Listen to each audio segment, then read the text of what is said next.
we're going to take you through 8 simple exercises that you need to think of not as individual movements, but as a circuit. What does that mean? It means you will move from one exercise to another exercise without resting, and rest only 1 to 2 minutes once you've completed the first 10-minute circuit before beginning the second circuit. If you can get through the circuit twice and have time left over, then go for it. Get a third circuit in. Before you start, don't forget your warm-up. A couple minutes of cardio or running in place, and then the carefully designed exercises of the home stretch as part of your warm down at the end of the program. Now let's do it. The body weight squat.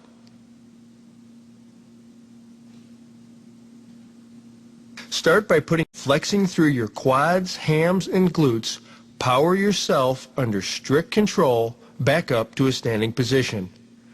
Don't pause, don't bounce, and move smoothly into your reps.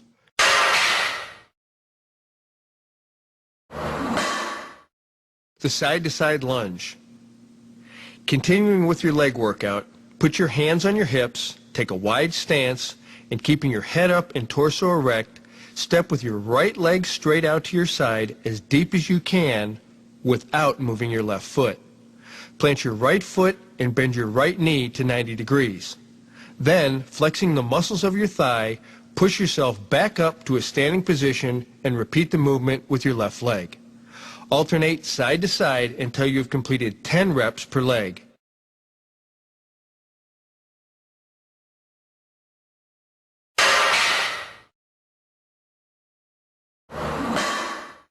Inverted push-up.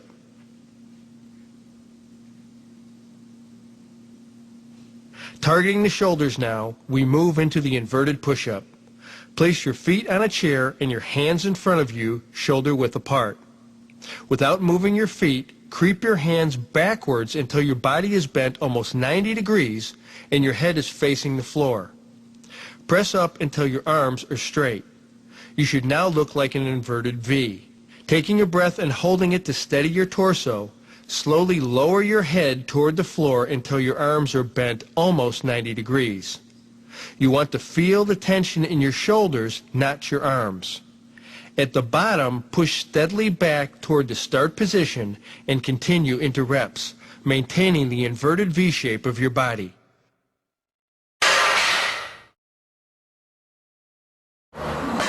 Push-up. For the chest, shoulders, and arms, we turn to that old workhorse, the push-up. But let's get our technique perfect to make the most of it. Place your hands a little wider than your shoulders and put your toes on the floor, feet and legs together, and raise yourself into an arms extended position. Taking a breath and holding it, slowly lower yourself until your chest just touches the floor. Then, without jerking or bouncing off the floor, smoothly raise yourself back up into a full arm extension. Then you can exhale. Keep the tension in your chest and arm muscles steady and consistent, and make sure your back and knees stay straight. With stiff torso and concentrating the tension in your arms,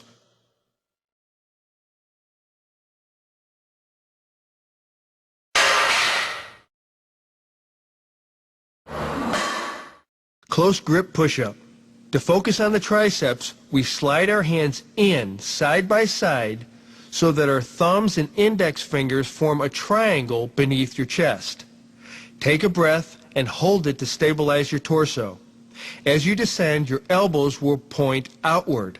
Once your chest comes in light contact with the backs of your hands, slowly and with strict control, raise yourself back to full arm extension where you can exhale. A couple of notes. Again, keep your back and knees straight, which will keep the work concentrated on your triceps. Also, avoid bouncing or pistoning back up once you hit the bottom position. One smooth, controlled motion, maintaining maximum tension in the muscles throughout the set is your goal. This one is tougher than it looks. Lying torso raise. Your lower back muscles are key to supporting your spine and balancing the incredible abs you're going to develop with the system.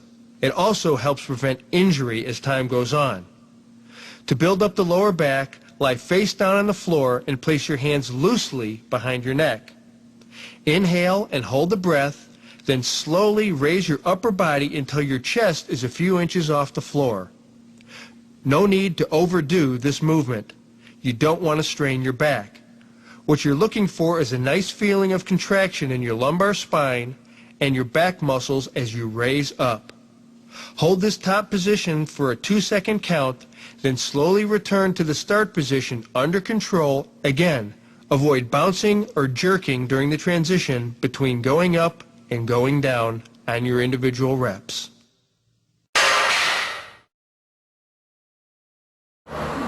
Weightless concentration curl. Now let's go after your biceps. Standing, grasp your left wrist with your right hand. Apply pressure with the hand as you slowly and deliberately curl your left arm. Once your elbow is fully bent and your bicep is fully contracted, give your biceps an extra squeeze and hold that position for a second or two before lowering. Complete all 10 reps for one side before switching arms, which keeps the tension focused in the muscle longer. The key to this exercise is to concentrate the mind on keeping your working biceps muscle fully engaged throughout each set and applying some genuinely challenging pressure with the non-working hand.